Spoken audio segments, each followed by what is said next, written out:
Vinayaka Chavithi part 3 video ఇదే last video. దీంతో Vinayaka Chavithi vlogs అయిపోయాయి.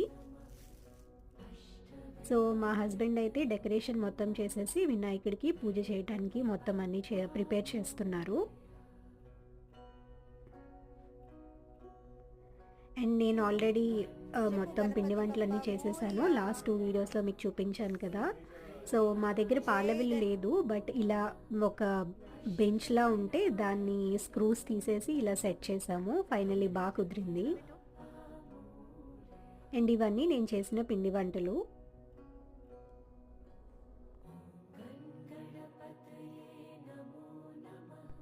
ఫైనల్లీ పూజ అయిపోయింది. అండ్ ఈవినింగ్ అయితే శనగలు ఉడకబెట్టి కొంచెం ఫ్రైలా చేశాను.